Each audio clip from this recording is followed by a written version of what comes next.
steering wheel. Somebody tell him to give it to me. There's something loose between my legs. I don't know. Let's go! I'm heavier than a freaking boat. Nothing he's going to say can make that any better. Yeah, nobody. No more radio for the rest of the race. I'm going home. Hello and welcome to DRS FC, an F1 podcast by soccer nerds. I'm a soccer nerd. I'm Andre Carlisle here with another soccer nerd, Donald Wine. How are you, sir? I'm good. We get to finally discuss everything that was Bahrain test. We got to see a lot more of it this week, as we kind of talked about on our last show. And maybe some teams probably didn't want us to see everything that we did. True. I was going to say some maybe the reason why they're being so secretive with some of the testing earlier is we found out why. But yeah, we will talk about it all. I'll be honest. I was having to catch up on testing, watching it, because I've just been obsessed with the Olympics. So like I didn't realize it was going to take up this much of my time. You know, I always dive 10 toes into curling, but I didn't know like the figure skating was going to get me. I didn't know like all the other, like the hockey was going to get me. Like I didn't know. I had, especially this week in the morning, because at first last week it was, you could only watch 10 o'clock. And I was like, oh, well, that's going to be out of sight, out of mind. And I would just kind of throw it on my iPad for an hour. But now with it being on, basically from the time I woke up until around 11, I was able to put it on my TV, tried out the F1 TV app on the TV. It works great. And then I was able to kind of not necessarily relegate the Olympics, but put it on my iPad so that I could still have that going. And that just kind of was playing musical screens here when something big was happening.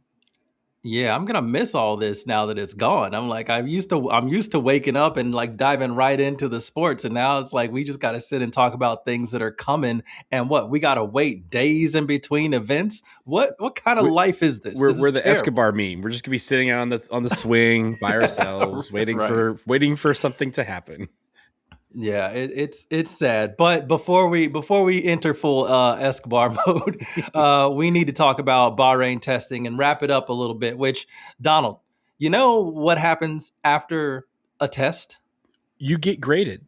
You sure do. You get graded. And so that's exactly what we're going to do. We're going to kind of look at each team's performance heading into the season.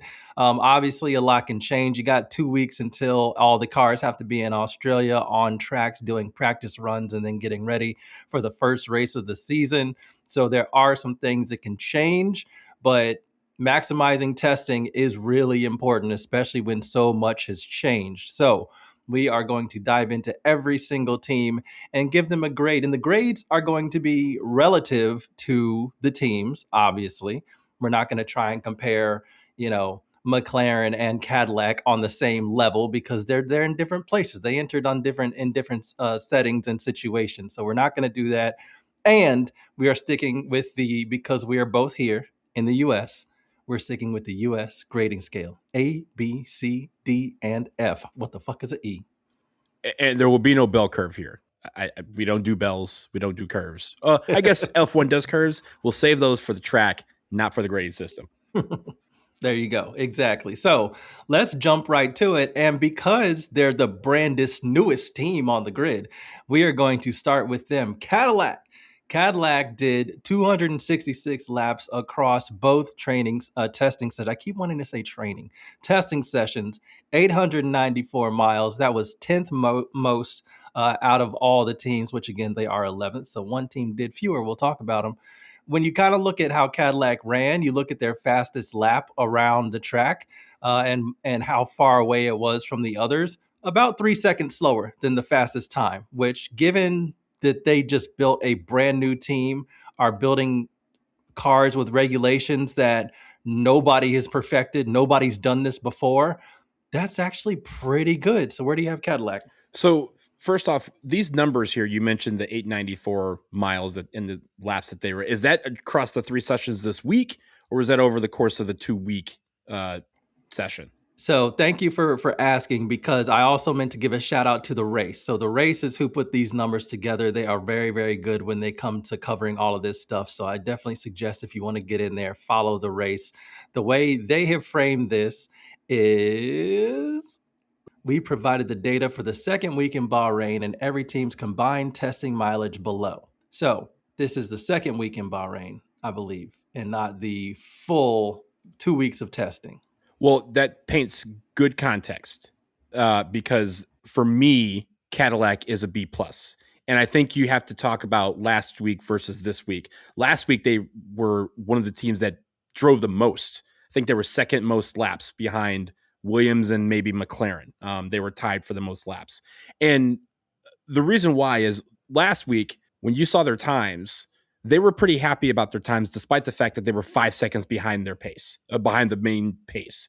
This week, as you mentioned, they're about 3 seconds behind the pace. So they've improved just that much. And it felt like they were using this week to kind of fine tune some things and really get ready for the racing, the actual racing that was happening. And they were just kind of seeing how these things were running. So I feel like they are very positive about how things are going.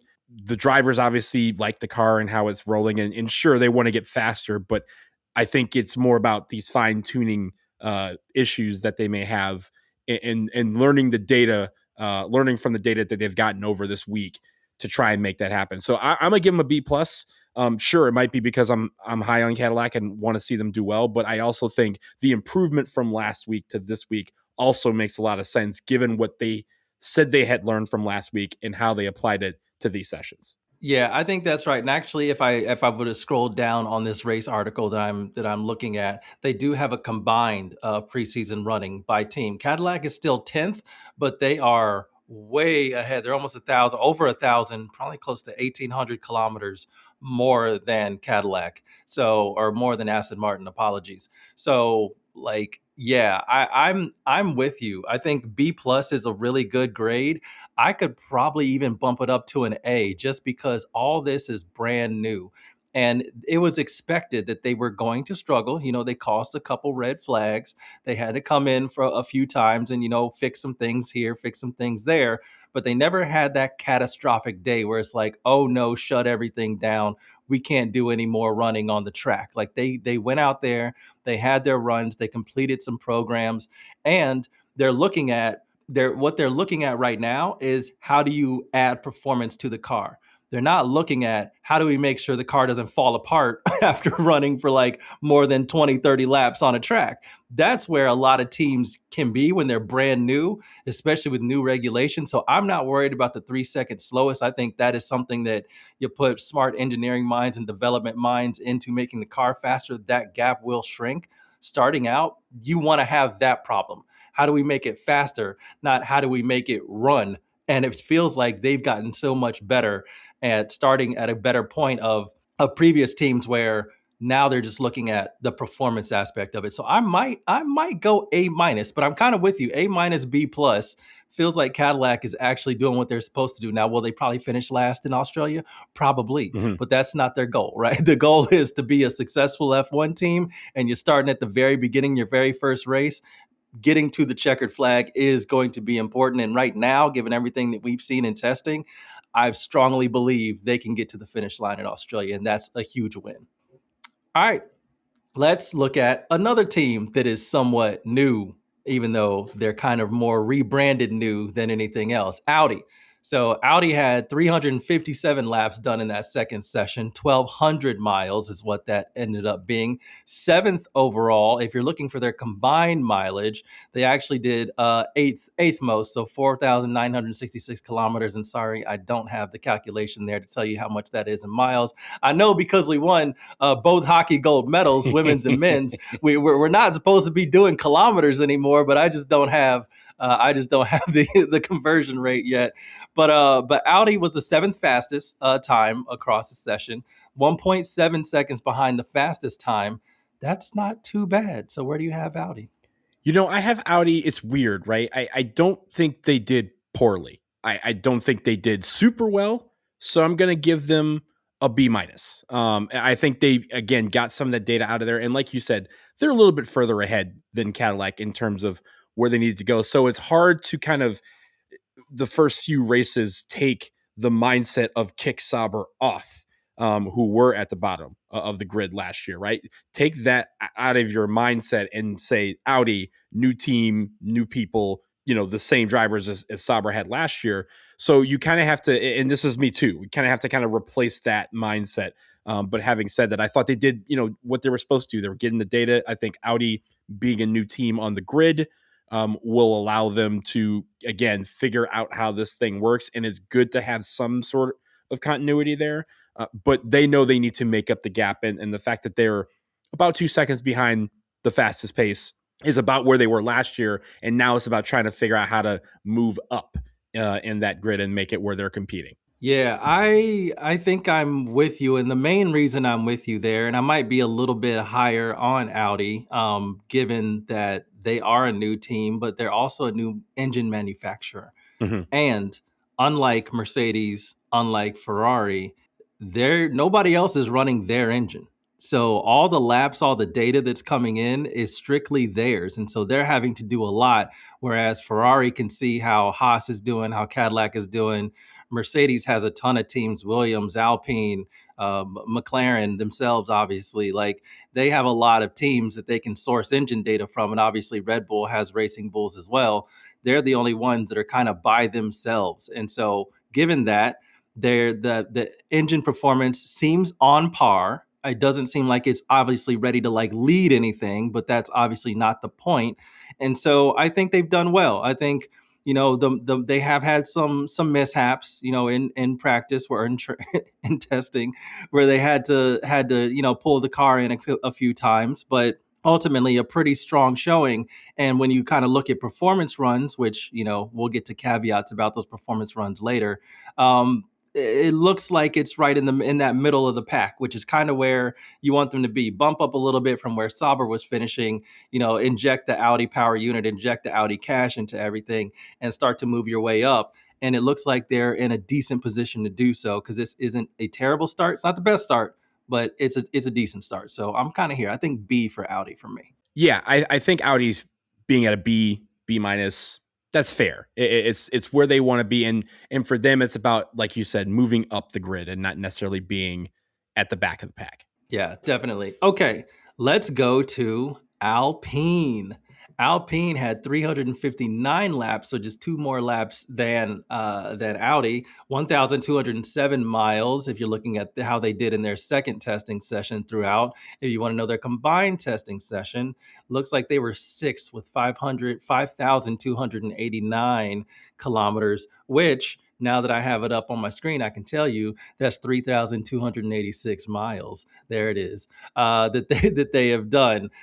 Fifth fastest time, by the way, 1.4 seconds behind. So when you kind of look at who are the top 4 teams, and we'll get to the order of them, but the top 4 teams are who you would expect: Ferrari, Red Bull, McLaren, and Mercedes. So Alpine, in terms of their performance, and given caveat, looks like they're the best of the rest, at least if you're looking at the pure numbers and pure lap time. So grade for Alpine. I'm going B.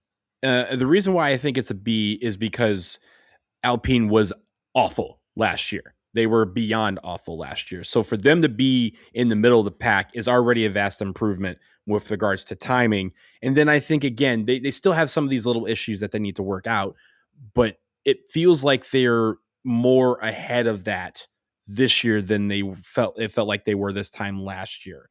And I think now they are kind of figuring out how to read this data and make it where the car can be fine-tuned to operate the way it's supposed to. So yeah, and I think also now, right, it's the first year for them without Renault as their kind of your powertrain partner.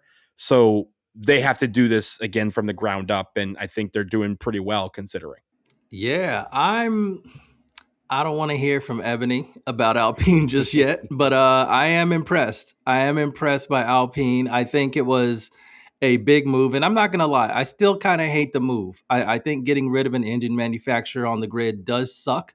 I do wish that Renault could have been better, and they could have figured out how to get more investment into that powertrain unit, so that it didn't have to fall so far behind. But given all the changes, they just were like stretched to their limit, and there was just no way. So it actually ends up being a good decision to sign that contract and bring in that Mercedes engine. And then you kind of look at them in terms of rear wings and things that we're seeing. They have an interesting one. Theirs just kind of like it's almost like it's like a long dinner tray or something. It just like goes flat. It doesn't do any of the two-phase opening or anything like that the others do. When they separate, it just like lays down. Yeah. So I actually think that's pretty innovative. It's sometimes you find there's a complex way to approach a problem, like solving a problem, or you can say like, actually, we're going to do the simple thing that's actually going to be easier for us to work, to understand, work around, and improve. And it looks like that's what they did. And it seems like there are some benefits to the way that they do it. So I think that was a smart move, and I'll be interested to see if that's the same wing that shows up in Australia. But I think Alpine being in that spot where they can play around with the aerodynamics, they figured out the engine in terms of getting Mercedes in. Not bad. Not bad. I kind of have them at a B plus. I'm kind of impressed with what they're doing. That doesn't mean that I completely understand why Pierre Gasly signed a 3-year contract, but I think that he might, maybe, if this continues, he might have one of the they could be the 5th or 6th fastest team, and given some tracks and how much of a veteran driver he is and how good he can be wheel to wheel, might have some opportunities there. So I'm kind of liking what I see from Alpine. All right, let's go to Racing Bulls. They did 407 laps in their the second test. That was 1,368 miles. Overall, they were 5th in combined mileage, 5,458 kilometers. And if you give me 1 second, I will do that math for you, because what the fuck is a kilometer? 3,391 miles is what that is. You look at Racing Bulls, they did struggle to replicate the balance of Red Bull's car, but that's to be expected a bit. They were the 8th fastest team overall, though. It looks like they were 2 seconds behind. And obviously, caveat, don't know what type of programs, performance, qualifying runs, fuel loads, blah, blah, blah, tires. You don't know all of that, but their fastest lap, judged by other teams' fastest laps, they were only 8th, which means there were only 3 teams below them, which is a little bit unusual given what we saw. This is a team that had a podium last season. So, Donald, Racing Bulls.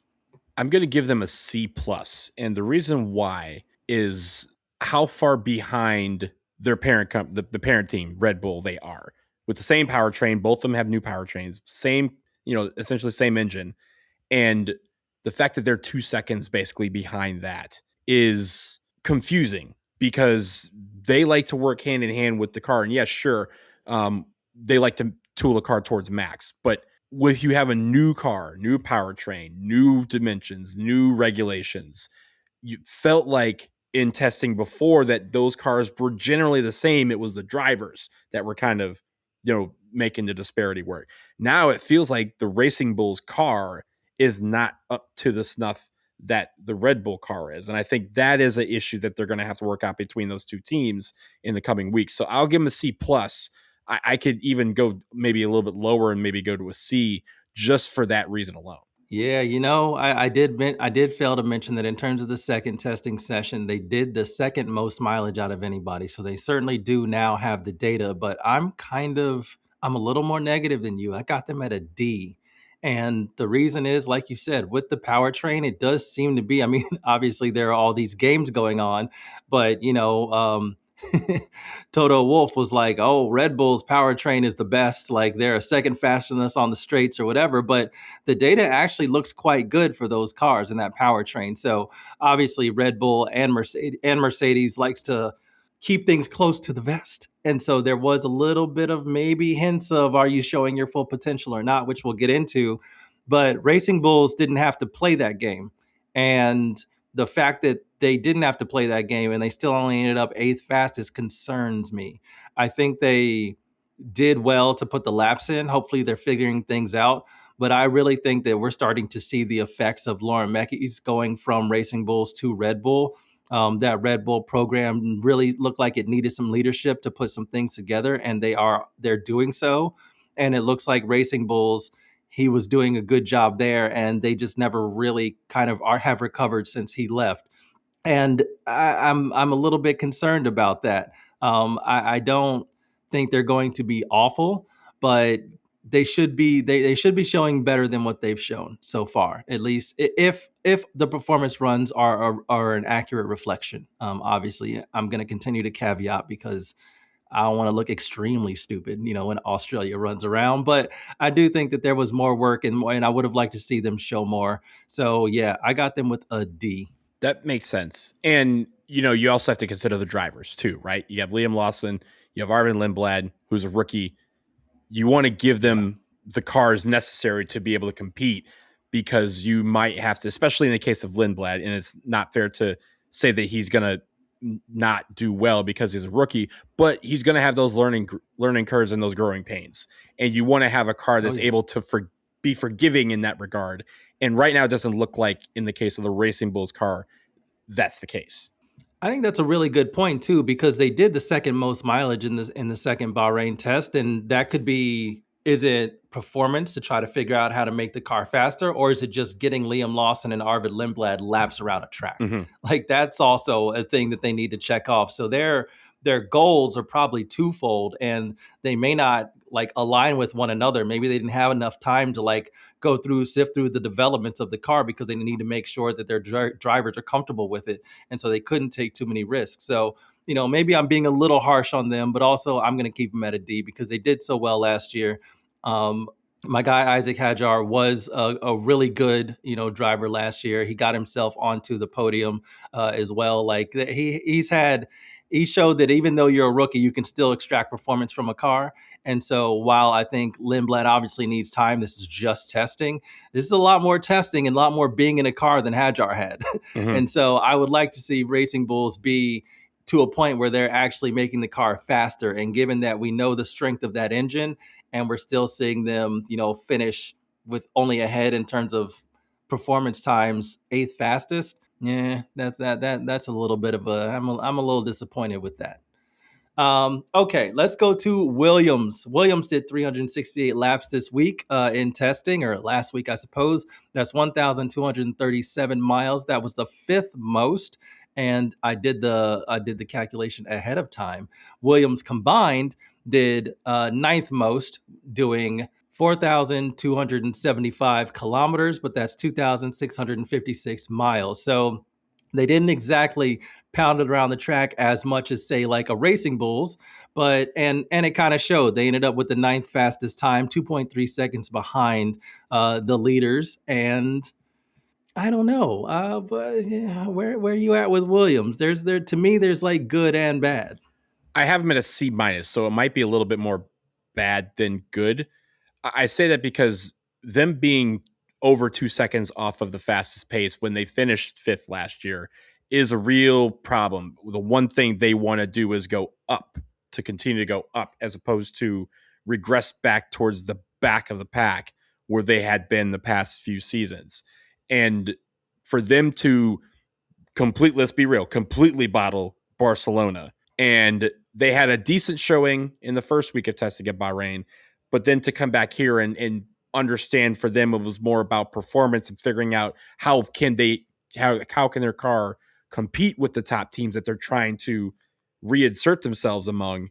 It fell flat. And that's where I give them the C minus. And I don't necessarily, from what I saw, it wasn't the driving, it wasn't the drivers. It felt like a performance issue with the car that obviously can be fixed, but it was a detrimental one because you could see in certain instances they weren't quick off the line, they weren't quick in some of those straights, and it felt like the car just didn't have the pace that it needs to be able to compete. Thinking of my grade, because it is difficult, and and like I said, I want to judge each team relative to their own expectations and where they're at. And so you kind of look at it and you say they struggled to get, I mean, they didn't. They just straight up said, we're not going to show up in Barcelona, see y'all in Bahrain. And that was concerning. That was very concerning. There were all sorts of reports that they didn't pass the crash test, or it took them multiple times to pass it. There are reports that the car was way too heavy, those sorts of things. So the fact that they did get out on the track with a car that they were able to put around for the fifth most laps, the fifth most mileage of anybody. And when you look at the combined mileage, they were only the ninth, but they did so well in that second session, which they really needed to. I think that's important, but I do agree that is why I said there's good and bad. They just not sparking a lot of confidence, I'll say. Yeah. Like I would Yeah. have felt a lot better if they would have showed up to everything, but it feels like they're playing catch up right now. And this is a tough time to be playing catch up. So as much as I like the fact that they finally put in the mileage, we're still seeing the fact that there's not a ton of performance in the car, and we want to start seeing steps taken in that direction, and they're just behind because they already missed an entire test, the one in Barcelona. And so, yeah, I feel tough with Williams. I want to give him credit because it was very difficult to just completely skip a test, and then you show up in the second test session in Bahrain and you put in a lot of laps, a lot of mileage. That's what they needed to do. I believe they also had a ton of mileage in the first test session as well. So, like, that's good recovery, but they're still behind. And so I think I'm going to go probably similar to you. I think I'm going to do C minus, maybe D plus. I think the fact that, and again, you kind of have to use what happened before to judge what's happening now. If you're going to miss Barcelona, the idea is that Bahrain should have been you showing the world why that was necessary and why that was a good thing. I don't think they answered that question the way they wanted to. And I think that's why it's a lower grade than they probably want. It's because if you're going to miss Barcelona and say, oh, it's because we're trying to get everything right, then you better get everything right. And they didn't. And the car showed to be slower than the people that they say they want to be running up against. And so that's where I give them the low grade. Yeah, I agree. I mean, they do want to be the best of the rest team, and they want to make sure that if there's a team that stumbles, one of the top four teams, they're in position to pick up a podium. And right now, that dream feels like it's kind of far off. So yeah, I'm a little bit cautious about Williams. I like a little bit of the recovery, but again, they were always going to be behind, and it looks like they're still just going to be behind, and that does concern me a little bit. Even though they will have the advantage of the Mercedes power unit, which is rumored to be the best, if not one of the best, if not the absolute best, then you probably want to see a little bit more performance from the car, and you're just not seeing it right now, and so that is a little bit disappointing. And now we move to one of the most interesting teams, and interesting, in parentheses, derogatory, I would say, Aston Martin. They did 128 laps. That is 430 miles. If you're like, wow, that's not a lot. What is their combined mileage? I'm so glad you asked. Aston Martin combined still did the least amount of miles of anybody.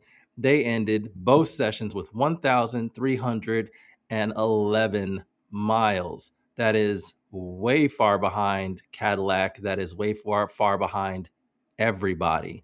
It feels like there is a lot of finger pointing within this team. Honda, they had to stop running and change their entire run plan because Honda didn't have enough batteries on site to be able to, to put in the car so that it could run longer. Adrian Newey went all out. It looks like Honda couldn't match his freak. He always does something a little bit bonkers with the aerodynamics of the car, and Honda was like, whoa, what is this? They were the slowest. They were 3.9 seconds behind in their performance runs. Several caveats there, but also they tried, and that's the best they could get.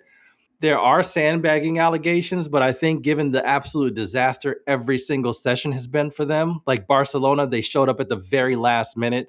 They struggled to get the car on the track for any sort of consistent laps or time in the first Bahrain test session. This time, same thing. They kept having to bring the car in. There were so many issues. Yeah, lot to talk about with Aston Martin. Donald, your grade. My grade is WTF.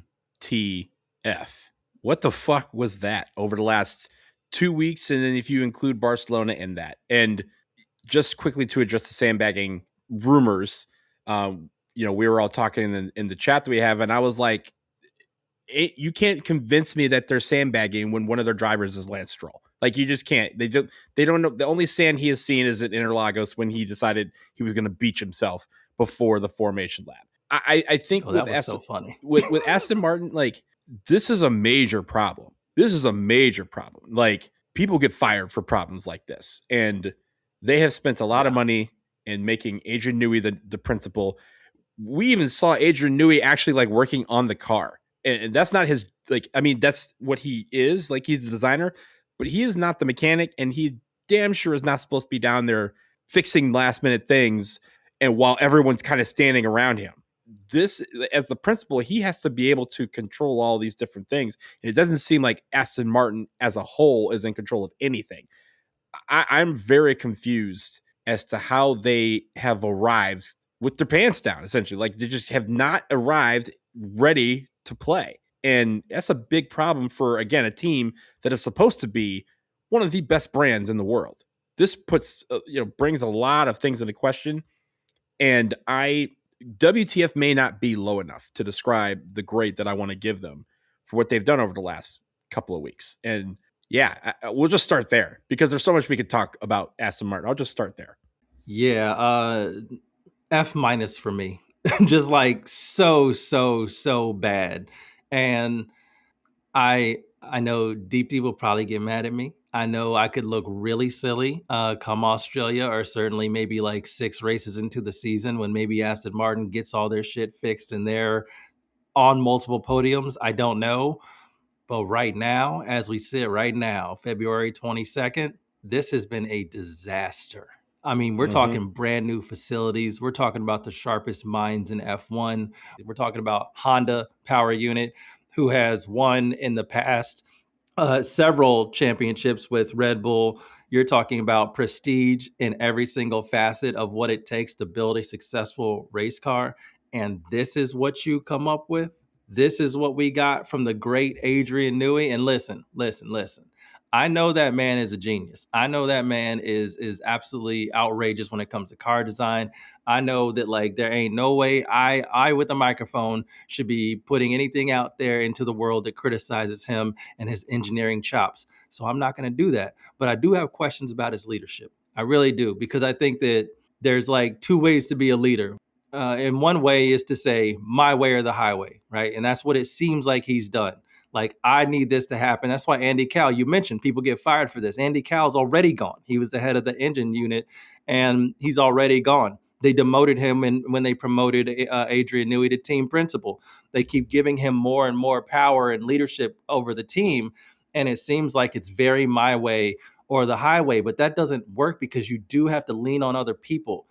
You have to be able to understand their challenges, and maybe you can't get to the best solution that you know in your mind. This is the absolute best solution. Everybody needs to do it exactly this way, because this is the only way that we're going to have success.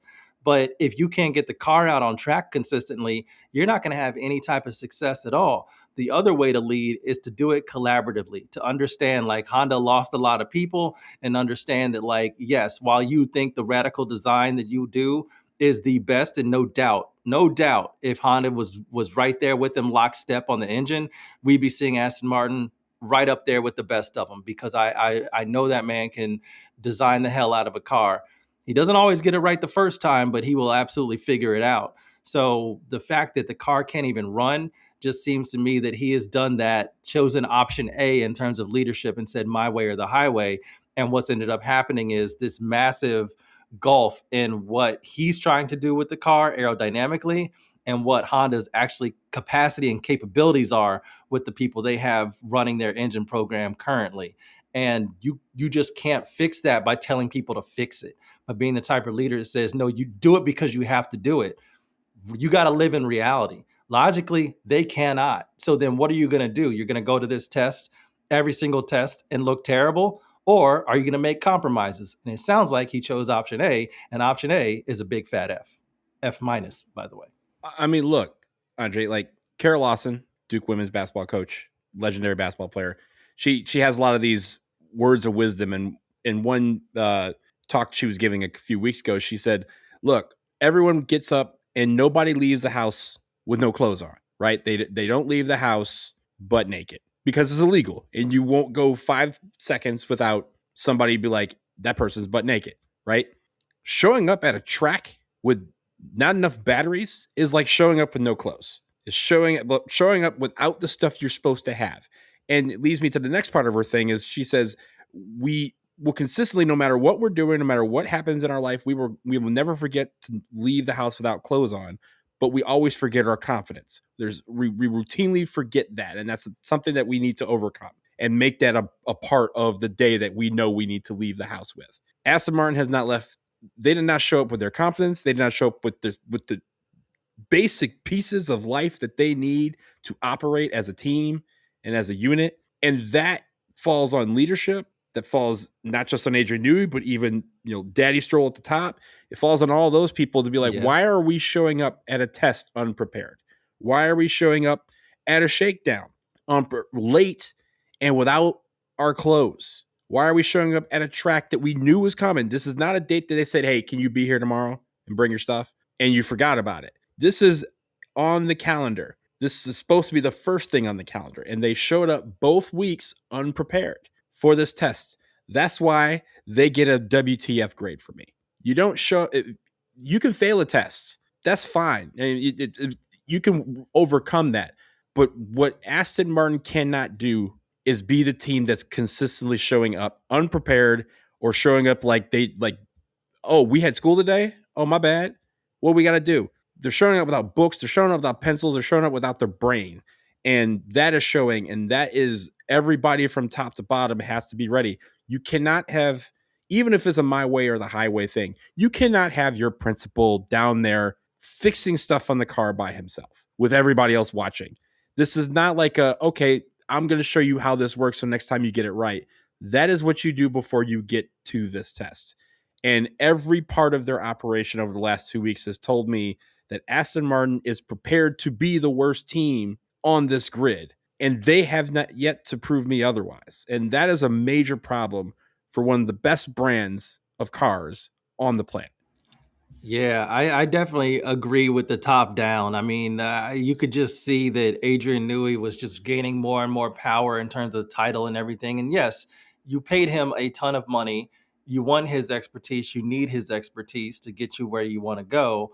But you got to assess the situation and understand, like, what is going to be the result of giving this guy a job title that he's never had before, a job title that comes with so many other pressures and so many other decisions, where he's working with a brand new team in terms of on the aerodynamic side of it, on all the sorts of side of it. I mean, he's a very smart dude, but how much are you stretching that brain to think about other things? And yeah, I'm sure he is very difficult to collaborate with, because that sort of engineering mind will just tell you, this is the thing to do. This is the correct thing to do. Trust me, like I've got the pedigree here. I know what I'm doing, but you have to bring people along with you. And it's very difficult to do that. I mean, we talk about it all the time. He's one guy and he's a very important guy, but all these, like the best teams have over 1,000 employees. You have to get everybody going in the same direction. You have to understand everybody's capacity in the building. Maybe you need to get different people in different positions before you can do exactly what you want to do. But that's part of leadership. Understanding what you have right now, what's the best, given your resources and the tools that you have right now. That includes the people and engineers that you're working with on both sides, engine side and everything else. What's the absolute best we can manage to do right now? We do that, and then we work to improve. You may have to have some tough conversation with people, fire people, get better people in, whatever, but you do the best you can right now. I refuse to believe that this is the best they could do. This feels to me like a failure of leadership. So very much F-. And you got Lance Stroll. We haven't even talked about that. We haven't talked about the rookie. And to top it all off, you still got Lance Stroll in your car. I don't expect them to stay this bad. They will be able to figure things out. But I mean, with it being the engine partner, that is concerning. Because this is a very complex engine to get right. And if they're already having battery issues, that is very concerning, because that is going to be central to the way you drive these cars. Battery management, energy harvesting as well. Like all of that stuff is going to be super, super, super key. And they're already struggling. Yeah, it's on Honda, but it's also on Aston Martin. All right, let's take a little bit of a break, and then let's get to the rest of the teams. We got Haas, we got Ferrari, we got Red Bull, we got Mercedes, and we have McLaren, the past 2 years, Constructors Champions.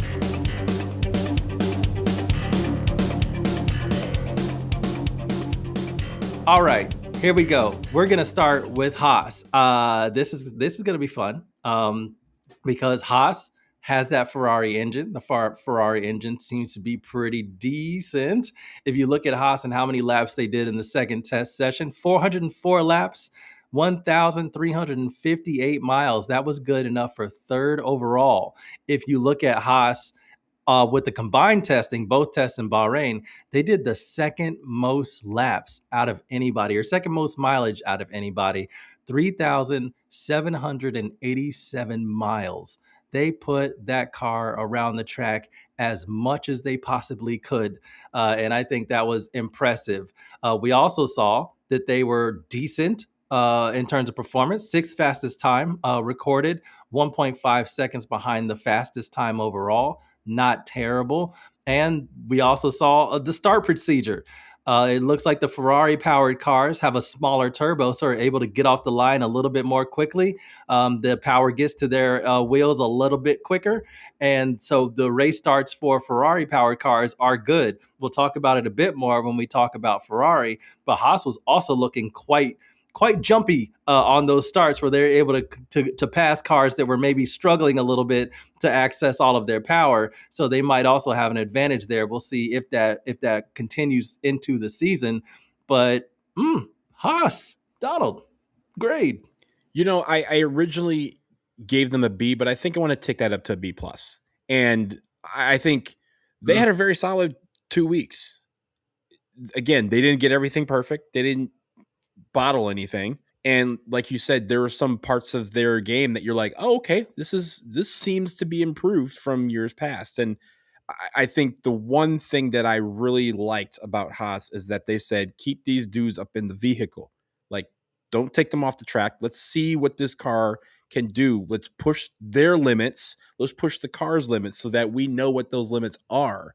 So that it's just like practice, right? In track, we ran hundreds of miles for the ability to be able to run one very quick 100-meter dash, right? You practice a ton so that when you get to the moment, you are at peak performance and you know what you can do and you know what those limits are. That's what Haas was doing. I think that's a very good strategy for them, especially. And so I liked what I saw from them. Again, some things to work out, some quirks that they're 1.5 seconds behind the pace, which isn't bad considering the gap that there is between the top and the bottom. They're right in the middle there. So sure, they're going to be competing for that 5-6, spot. And I liked what I saw, just their strategy and how they approached training. Unlike Aston Martin, who we talked about in the last segment, they came prepared. They knew what they wanted to do. And part of that was, let's put Ocon and Behrman in the car and not take them out of the car for 3 days so we can see what they can do. We can see how the car reacts when it's the first lap in, when it's the second 100th lap in, when it's hot, when it's cold, day, night. They got all of those things out. So I'm sure their data that they're reviewing is incredible, and they're only going to get better from that. Yeah. I'm giving Haas an A. They are still, even with the Toyota partnership, they are still one of the smallest teams. And their team principal, Ao Komatsu, came with like a plan and had them execute that plan. And it looked like it worked. Now, obviously, we'll see in terms of how Toyota helps them develop throughout the season, if they're able to keep up, if this is a really good start, and or this is just a little bit of showing off in testing, and they're not going to be able to look that good in the race. Who knows? But I think right now, if you just look at everything about laps done and performance runs, with the caveat of not knowing certain things about fuel loads and all of that, it looks like Alpine and Haas are going to be the teams right below that top four. And that's pretty impressive for Haas. And that's one of the things that, talking about Aston Martin, it just looks like leadership wise, there was mismanagement. And when it comes to Haas, it looks like everybody understands what they need to do. and they were able to go out there, like you said, keep the car on the track, keep it going around, doing laps, collecting that data. The question is always going to be, do they have the resources to do anything with that data? Like if they had had access to that data, gathered all that stuff, and know that like this is the direction we need to go, but because they're so limited in terms of their resources, they're not going to be able to actually pursue the best solutions, the best case scenario solutions. Maybe that's where they start to fall back a little bit. But that's where I'm hoping the Toyota partnership helps them keep this momentum going. I was really impressed by Haas. I think that like this is how you want to approach a test. And when you look at Aston Martin, when you look at Williams, when you look at Racing Bulls, like those are the teams. Even when you look at Audi, Sauber, those are the teams who they're going to be scrapping with, and they kind of look already to be pretty clear of each one of them, and to be looking up at the top four, close enough to where Alpine is. And I know it doesn't sound like a compliment to say, "Oh, you're right next to Alpine," but like given what we've seen in testing in the new Mercedes engine, that is a compliment. Trust me, Haas, it is. Ebony's going to get you for that. With that, but yeah, you're right. And I think for Haas as well, it's about learning how the car operates, and also, honestly, how Esteban Ocon and Ali Behrman can operate within the car, because they're both going to need to take a step up if Haas is going to elevate themselves. And I think they know it. And I think the reason why they're both in the car so much is because they know they need to get every ounce of oomph out of that vehicle, and they need to learn how to drive them. So again, they came prepared. They came prepared to do what they needed to do. Sure, they didn't get every question right. They didn't check every box, but they know how to check those boxes. And I'm sure the data is going to tell them where they're deficient and where they can make up some ground. All right, Donald, let's do it. Let's go to Ferrari. Ferrari in the second session, 324 laps, 1,089 miles. That was ninth overall, but wait for it. Combined laps across both test sessions, Ferrari, third most, 6,090 kilometers. We talked about how much Haas was putting their cars through. Ferrari only did 5 fewer kilometers, so they did exactly the same thing, had that car going around as much as they could. If you were wondering, by the way, how much 6,090 kilometers was in miles, I got you. 3,784. So quite a lot of mileage that Ferrari got.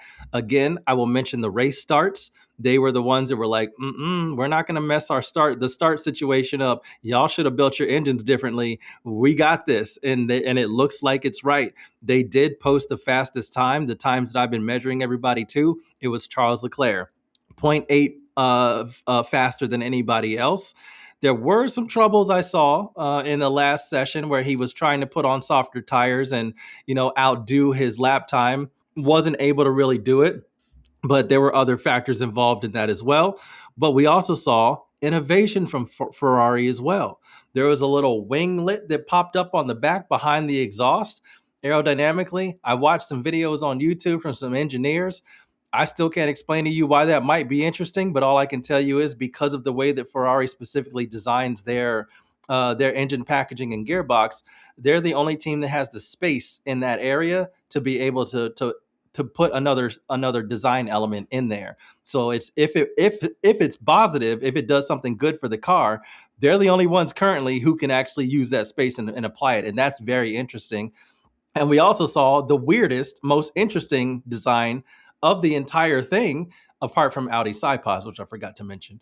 But their rotating wing. Yeah. Very fascinating. Very, very fascinating that they were out there. I mean, it felt like they're just out there having fun. Like they're just trying stuff, and from a good place too, not just like we're trying stuff because we're confused and don't know what we're doing. Like our car's reliable. It's fast. So let's go out there and push the limits a little bit. And that's what they did. They put that upside down flipping wing on, did a few laps, took it off real quick, had everybody talking about it. And they were like, well, we got that data. We'll see. We'll talk about it and we'll see if it shows up in Australia. What Ferrari is this? It's an A1. That's the only A I'm giving for these teams. And Andre, I think there's two things that I looked at that I was just like, holy shit, we might be onto something here. One is the starts, and the fact that it wasn't that they were faster than everybody else, it was that they were umpteen times faster than everybody else. I mean, there was Yeah. a couple of when Lewis Hamilton was doing starts, he was starting back in 9th and 10th, and he was jumping to first before the first turn.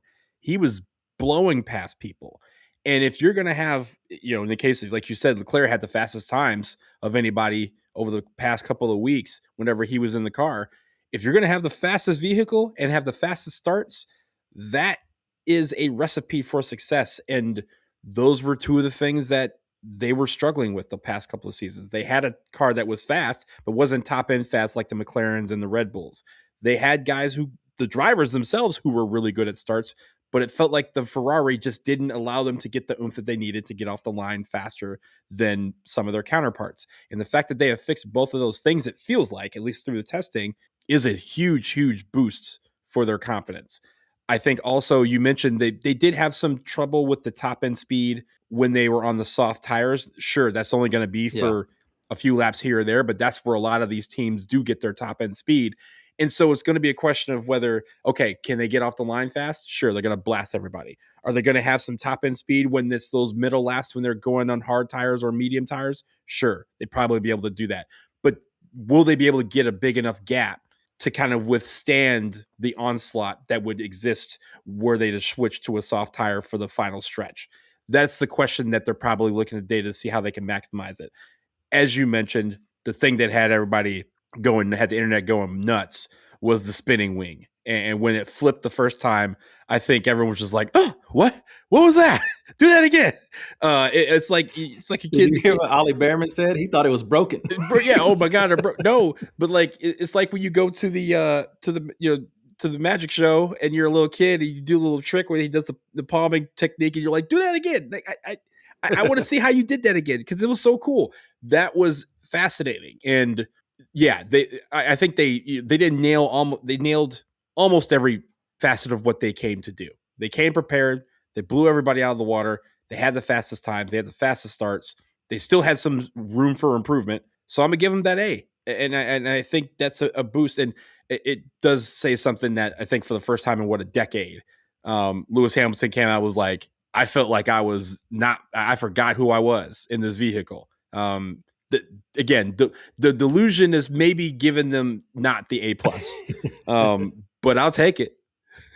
Yeah, I'm so scared to be hopeful about Ferrari. I am so scared. But like right now, we don't really have any evidence to not be hopeful. Like they did the things that they were supposed to do. They got in the laps. They had the performance runs. They started doing very interesting, innovative things within the design, things that only they can do on one, and the other one was a thing that they only them thought to do. Like that is impressive. And I was listening to some engineering videos as well about that wing, and it could be if it works that well, it's something that it looks like it doesn't just allow for a lack of drag on the straights. It actually does some add some lift to the car as well, which would be a tire saving mechanism as well. And so if it works well and the top speed is good and they're actually able to get the added benefit of tire saving along the straights at the highest speeds, that's incredible. And I have no idea. We could get to midway point of the season and everybody's wings are flipping like Ferraris, or we could never see that wing again. Have no idea, but they're testing it. They tried it and they tried something interesting and are saying, how can we maybe within the rules find ways to gain an advantage? And the fact that they took it off real quick tells me that they saw something in the data that was like, oh yeah, that's all I wanted to see. Bring the car in here. Don't put it up. Don't do it so people can look at it anymore. Like bring that thing in. Let's get it in the garage and put the barriers up. Like I'm a hopeful Ferrari fan, and this is exactly where I didn't want to be going into 2026. And I think the other thing that needs to be mentioned is that Ferrari is one of, I think, two teams that got their sustainable fuel approved. So there's going to be some teams that are not going to be using the fuel that they want to use to maximize their car. They will. That's another added boost that they have on the field, especially those top teams. And it just, again, signals that they are, on paper, and at least during the testing, right? We're talking about practice, Allen Iverson, but they're getting those things right, and they're working on those things. And the fact that they're getting some of those things right means, like you said, they can spend some time trying shit out. Oh, how's this wing work? Oh, it actually works. Cool, bring it in. Let's go to the next phase. And I'm sure when it came to what they wanted to accomplish, they left having finished all of those tasks and getting the data that they need and looking good in the process. So yeah, it's again, it gives you reason to hope for Ferrari and for me for Lewis. But it's the hope that kills. And maybe testing is not the game, but hey, great testing. Like this is a plus or a week for them. And let's see if they can take that and translate it to the track in a couple weeks. Yeah, I didn't give my grade. I didn't really want to because I'm scared, but I'm just gonna go ahead and have to say it's an A. It's an A. It's got to be an A. They've been impressive.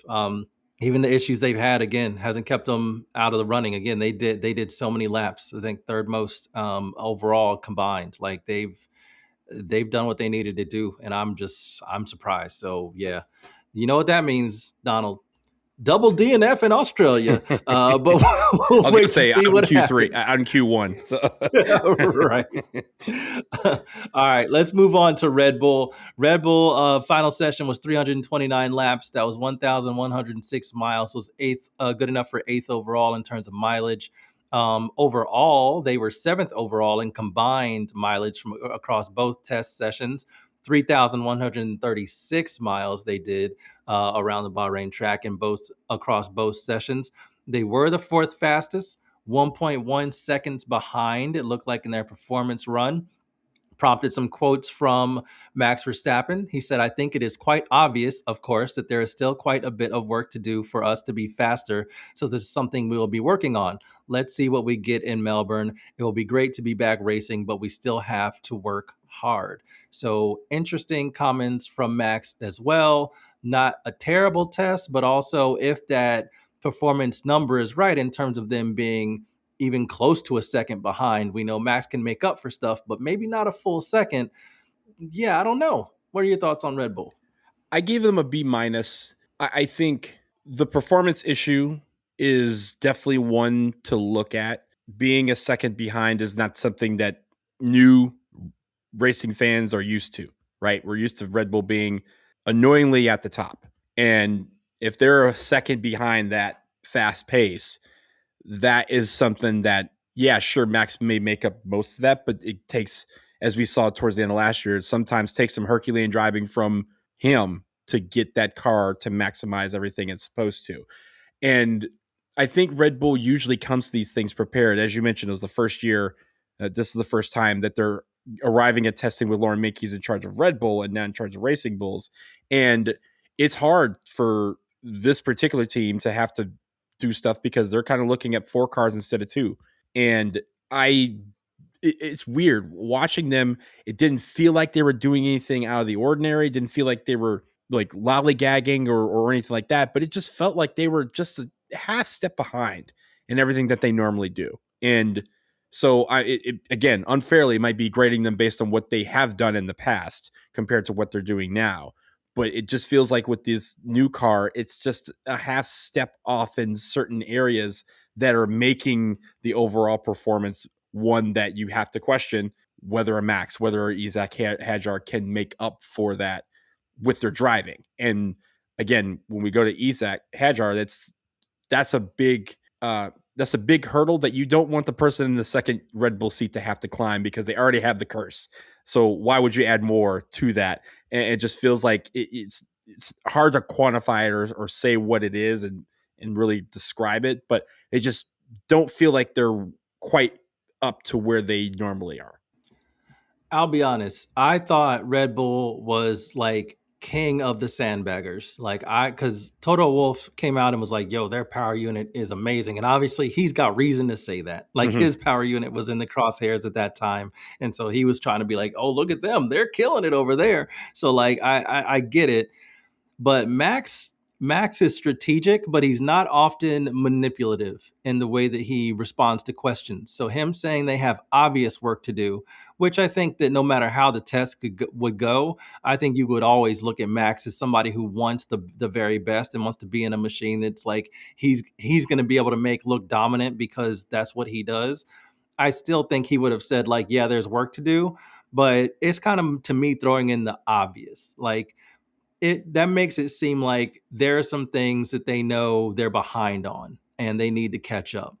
And that could just be me reading really hard into probably maybe even a Dutch translation. I don't know where these quotes initially came from, if they were said in English or Dutch, but I don't think that he's the kind to go along with sandbagging. So I don't necessarily believe that they're 1.1 a full 1.1 seconds behind, but I would believe they're probably 5 tenths behind.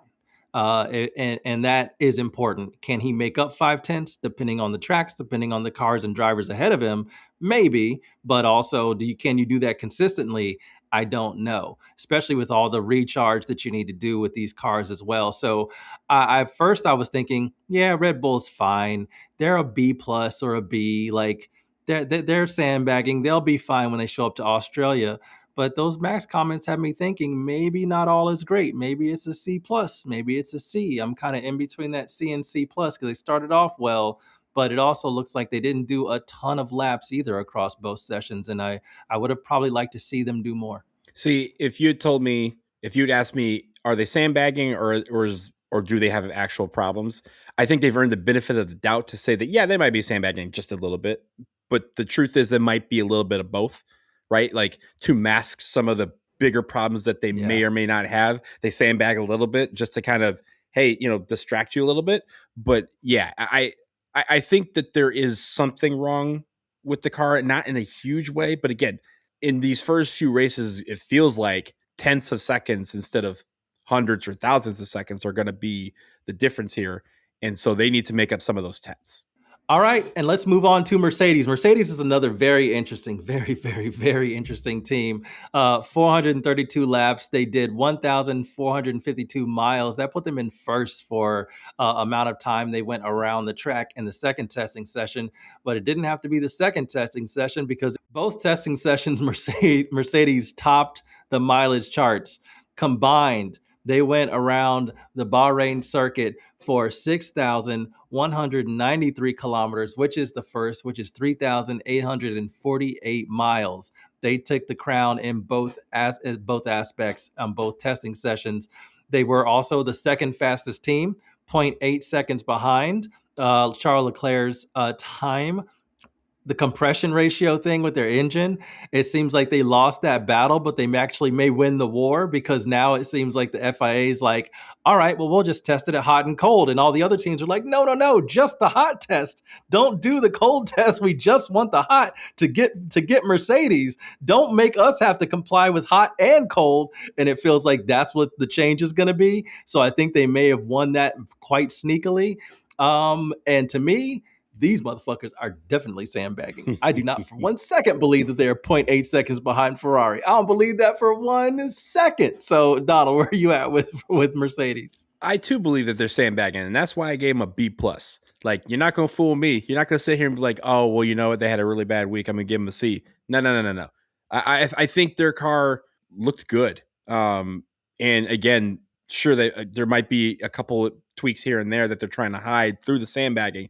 But there was times where they're on the track where I was like, guys, you might as well just get out the car and wave and like do like a ceremonial lap because I know y'all not trying to push this car right now. And on the starts, they were decent, but again, it felt like they were like, hey, don't overdo it. Just let's push the button and push and put your pedal to the metal and see how see that it runs.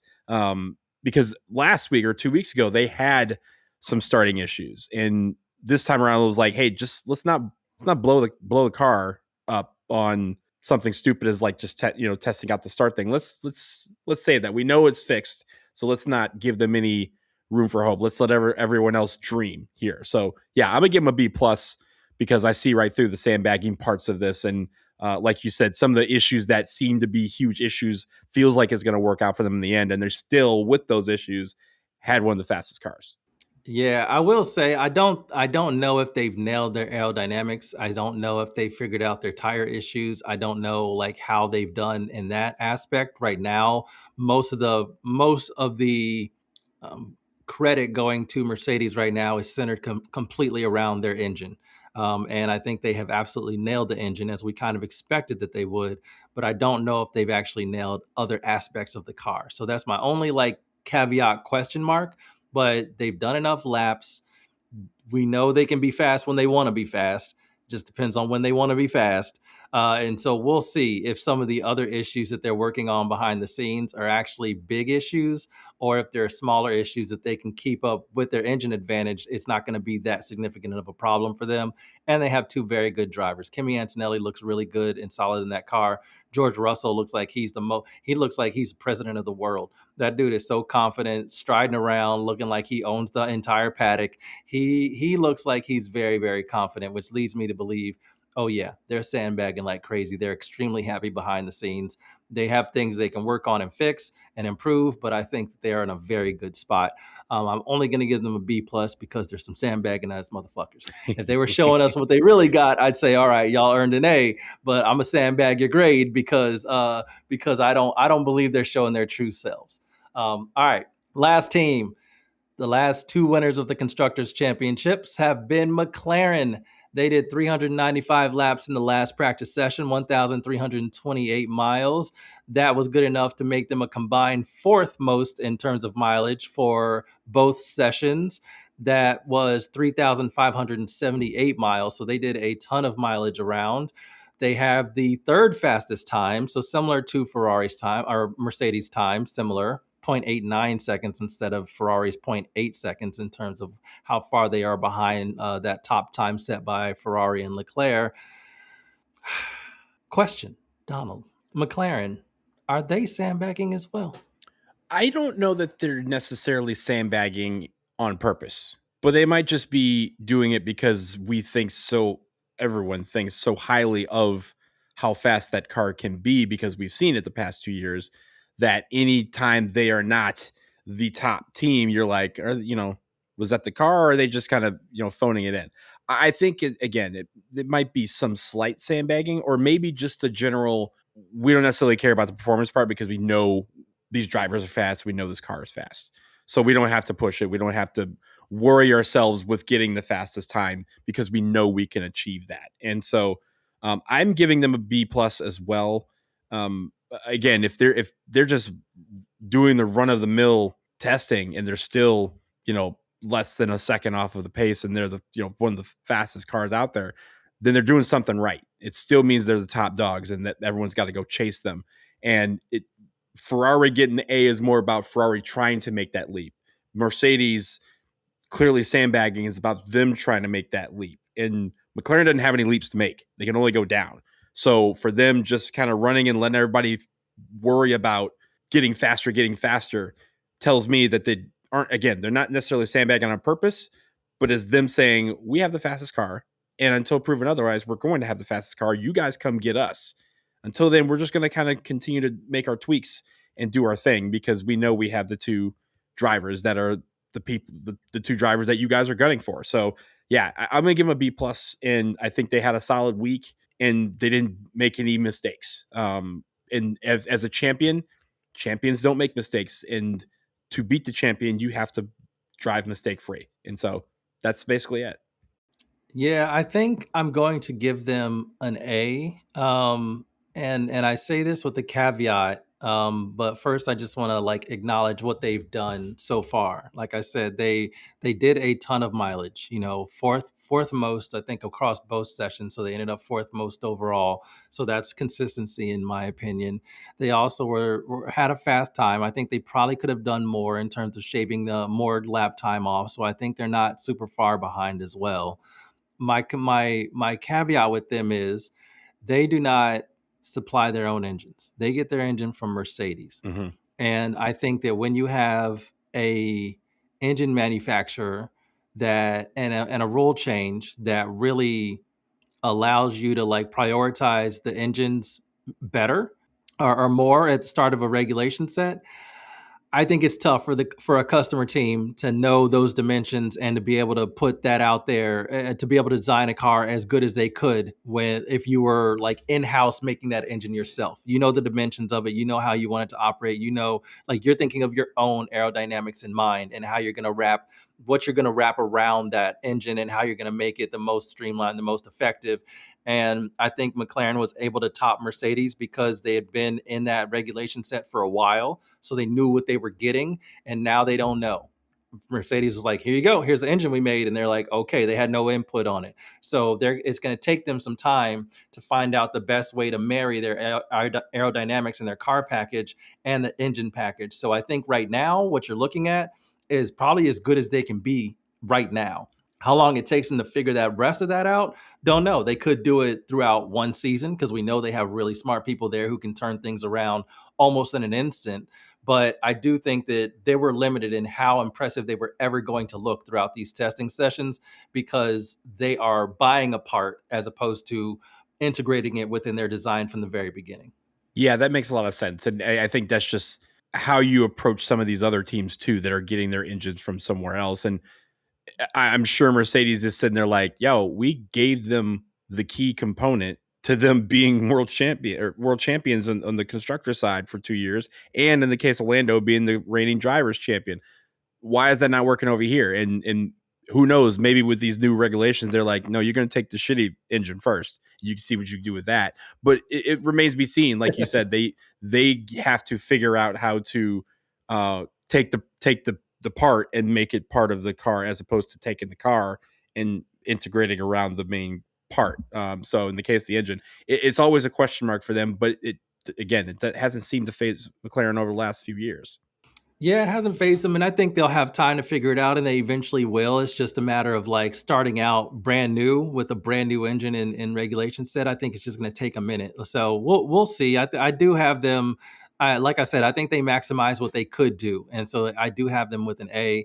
I would have maybe liked to see them do a very interesting, like innovative design because that was the thing that changed their entire like their entire direction. They were bad, and then all of a sudden aerodynamically and in terms of tire saving and everything else, they were able to turn everything around, and they had the dominant car on the grid. I didn't necessarily need to see that, but I wanted to see a little bit more innovation with them in terms of trying things with the things that they could try. You know, they have access to be able to understand and manipulate the new regulations when it comes to bodywork as much as they want. We didn't really see too much that was super interesting from McLaren. All the things that I'm seeing and reading from all the engineers and people who scrutinize these things, they're calling out Ferrari, of course. They're calling out Alpine for their rear wing. They're calling out Mercedes and some things that they're doing that might be interesting, but also might be a little bit concerning in terms of the bodywork. So, but I'm not seeing. I'm very rarely seeing them pop up as somebody that's doing something aerodynamically interesting. Maybe they're keeping it all in house. Who knows? But you also need to test those things out on the track. So that's it. We graded everybody. We did it. I'm very excited about the grades. Hopefully the teams that got stupid grades can try to not be stupid next time. Maybe they can give us some extra credit and invite us to figure out how they're working through these things. But Andre, it all leads to we're less than 2 weeks away from the start of the season. We get to now figure out how these teams are going to perform on the actual track, and we're not talking about practice. But yeah, we're getting to the thick of things now. We're about to start the season, and everyone should be excited about how these cars are going to actually operate when it's lights out and away we go. Yeah, I think there's still some little things behind the scenes that they can tweak and figure out, and there will be a lot of politicking and a lot of trying to figure things out for Australia. But ultimately, I think we're in a really good spot. I'm excited to see these cars race around a track, and so I'm glad that they look fast. They seem like there are plenty of solutions to these cars and to this regulation set. So I'm kind of excited for the very first race, and obviously, damn it, Ferrari. You got me on the hype train. You got me sniffing all the hopium in the world, and I didn't want to be here, but damn it, here I am. I am ready to be hurt again. I told myself I wasn't gonna let them hurt me, and here I am, fully vulnerable, opening myself up to be hurt in the worst possible ways yet again. This sucks, but I'm going to be here for it because it's what we do. So we'll be back with a review. We had a lot of episodes to do, so we'll be back at some point with some other episodes. There's a lot to review, including an actual race very soon. So for Donald, I'm Andre. Vroom, vroom. Vroom, vroom.